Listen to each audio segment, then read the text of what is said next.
नमस्कार दोस्तों, स्वागत है आपका विचार विधि का चैनल पे। रोज़ हम टॉपिक को रिवीजन कर रहे हैं, वो भी ट्रिक के माध्यम से।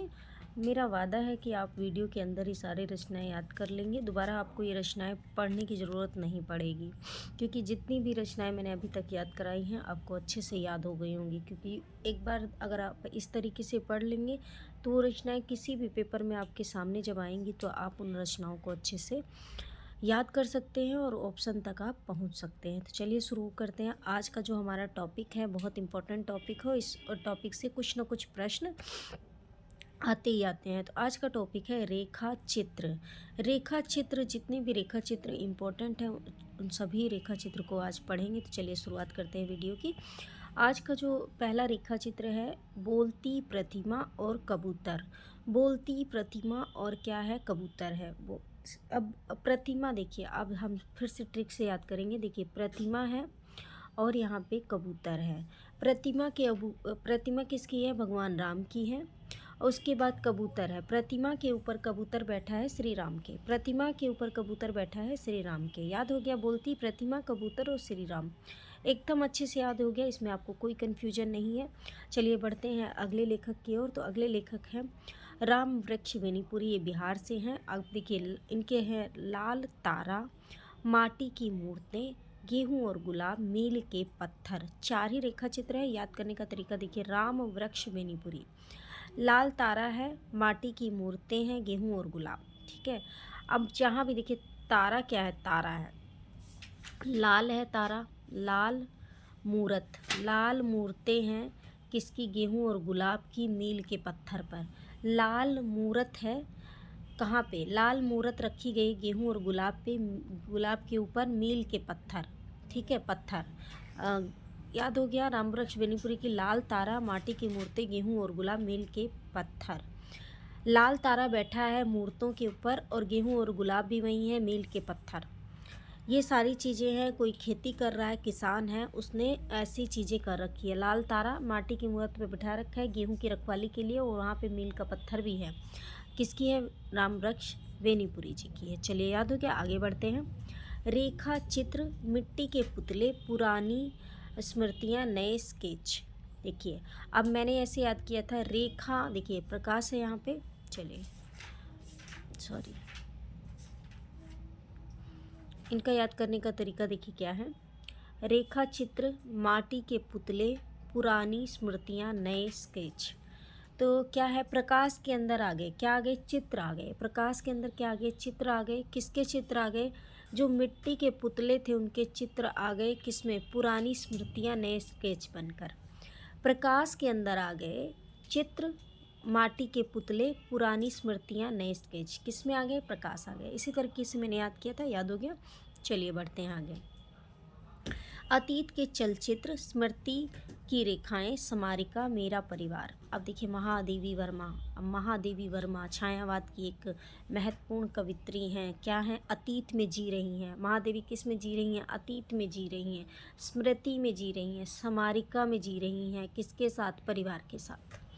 याद हो गया, महादेवी वर्मा अतीत में जी रही हैं, स्मृति में जी रही हैं, स्मारिका के साथ और अपने परिवार के साथ। याद हो गया, अतीत के चलचित्र, स्मृति की रेखाएं, स्मारिका, मेरा परिवार। अच्छे से याद हो गया, ज़िंदगी भर आप इस चीज़ को नहीं भूलेंगे। रेखाएं बोल उठी, रेखाएं बोल उठी किसको देख के, देव को देख के, देवता को देख के। देव, यहाँ से देव लगा लीजिए, संधि भी कर सकते हैं आप। देव प्लस इंद्र हो गया देव। रेखाएं बोल उठी किसको देख के, देव को देख के। मैंने ऐसे ही याद किया था, अच्छा याद हो गया। अमिट रेखाएं, अमिट है रेखाएं किसकी, सत्य की। जब सत्य बोलोगी तो उसकी रेखाएं कभी नहीं मिटती हैं। अमिट रेखाएं, सत्यवती मलिक। अच्छे से याद हो गया, आगे बढ़ते हैं। चलिए देखिए आगे हैं अमिट रेखाएं हो गया। रेखा चित्र, सेतु बंध। रेखा चित्र बनारसी दास, रेखा है, रेखा चित्र बने हुए हैं सेतु मतलब पुल के ऊपर, पुल से लगा लीजिए। रेखा चित्र बने हुए हैं सेतु पे बनारस में। बनारस में क्या है, रेखा चित्र बने हैं सेतु पे। तो रेखा चित्र, सेतु बंध, बनारसी दास चतुर्वेदी जी। याद हो गया। रेखा और रंग, रेखा और रंग क्या है, रेखा और रंग विनय के साथ मिल जाते हैं। विनय मतलब नम्रता के साथ मिल जाते हैं। रेखा और रंग विनय से मिल जाते हैं। विनय स्वभाव है मान लीजिए किसी व्यक्ति का, उसी से मिल जाते हैं रेखा और रंग। अच्छे से याद हो गया? मेरे तरीके से याद करके देखिए, आपको हमेशा याद रहेगा। रेखाएं और चित्र, रेखाएं और चित्र आंसू में बह गए। रेखाएं चित्र आंसू में बह गए।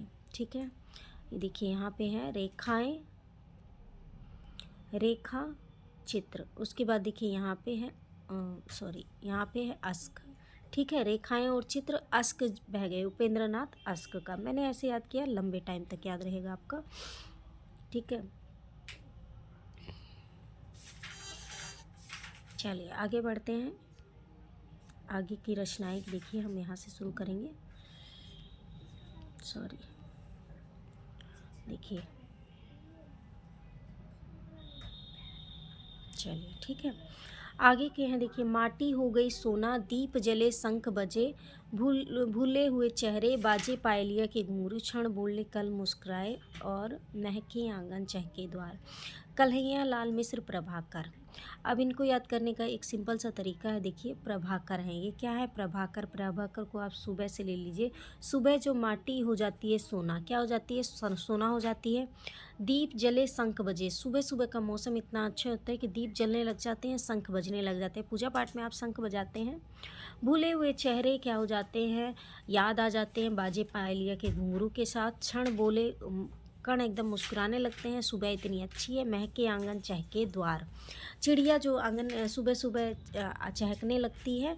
इस प्रकार भी आप ट्रिक के द्वारा इनको याद कर सकते हैं। इतनी अच्छी ट्रिक बन रही है, देख लीजिए। प्रभा, सुबह से जोड़कर आप सारी रचनाएं इनकी याद कर सकते हैं।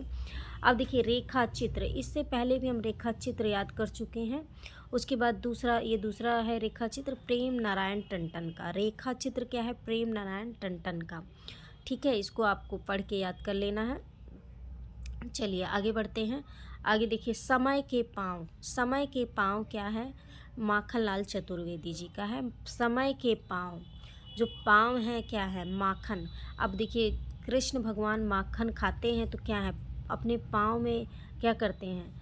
धीरे धीरे रखते हैं, तो पाँव और माखन याद हो जाएगा आपको। 10 तस्वीरें, 10 तस्वीरें लगा लीजिए भगवान जगदीश की। जगदीश भगवान की कितनी तस्वीरें लगानी है? 10 तस्वीरें लगानी है आपको जगदीश भगवान की। हो गया आपको याद? उसके कुछ शब्द कुछ रेखाएं, हंसते निर्झर दहकती भट्टी, जाने अनजाने। कुछ शब्द कुछ रेखाएं, कुछ शब्द आपको भगवान विष्णु के लिए याद रखने चाहिए, पूजा पाठ के लिए कुछ शब्द याद रखने चाहिए। हंसते निर्झर, हंसते रहना चाहिए। जाने पहचाने, ऐसे ही मैंने याद किया था। अब एक या 2 बार पढ़ेंगे तो आपको याद हो जाएगा। अब देखिए, जाने चेहरे जाने पहचाने, इसको याद करने की अच्छी ट्रिक बन रही है। जो सेठ लोग होता है, बनिया लोग होते हैं, वो कभी किसी का चेहरा नहीं बोलते, क्योंकि अगर वो उधार भी देते हैं तो उनको याद रहता है। सेठ लोग कभी किसी का चेहरा नहीं भूलते हैं, उनको हमेशा याद रहता है। आगे बढ़िए, देखिए आगे है चेतना के बिंब। चेतना के बिंब किसका है? बिंब। देखिए, बिंब से आपको मैं अच्छे से याद करा दूंगी। देखिए, ये बिंब जो है, बिंब और नागेंद्र। बिल में रहता है नाग, बिल में क्या रहता है? नाग रहता है। तो चेतना के बिंब नगेंद्र। ठीक है, बिल में नाग रहता है, याद हो गया। हम हसमत सोबती, कृष्णा सोबती थी, हमेशा हंसती रहती हैं, इसलिए हसमत है, हसमुख है, याद हो गया। आदमी से आदमी तक मैंने त्याग किया है। आदमी से आदमी तक मैंने त्याग किया है, त्यागी। त्यागी हो इसलिए तुम। ठीक है, ठलुआ कल्ब। आजकल आप देख रहे हैं, इस समय फूल उल खूब चर्चा में हो रहा है, सब लोग फूल उल एकदम त्योहार मना रहे हैं। चलिए, ठेलुआ कल्ब क्या है? ठेलुआ कल्ब पे गुलाब लेके आए हैं, गुलाब लेके, कल्ब पे गुलाब। चलिए, हो गया। पंचरत्न विराम चिन्ह, राम विलास शर्मा। पंचरत्न और विराम चिन्ह नहीं लगाते हैं अपने जीवन में कौन? राम विलास। विलासिता से भी आप जोड़ सकते हैं।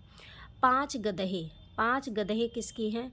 राघव के हैं। ठीक है, अब 5 गधे लेकर आए हैं कौन? राघव। ठीक है, 5 गधे लेकर आए हैं राघव जी 5 गधे लेके आए हैं। मेरे हृदय में हरि हैं, मेरे हृदय में हरि हैं।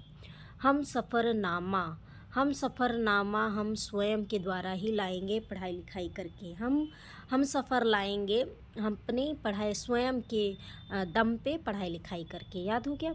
अब देखिए, गुलाब राय कृत फलुआ कल्ब अभी हमने पढ़ा। कुछ निबंध रेखा चित्र भी हैं, कुछ निबंध हैं तो कुछ रेखा चित्र भी हैं। डॉक्टर रामविलास शर्मा कृत पंचरत्न में रेखा चित्र संस्मरण निबंध और डायरी एवं पात्रों का भी संकलन है। इस प्रकार मैंने ट्रिक के माध्यम से एक छोटा सा टॉपिक आपको अच्छे से याद कराया। क्लास कैसी लगी आप कमेंट जरूर करें। धन्यवाद।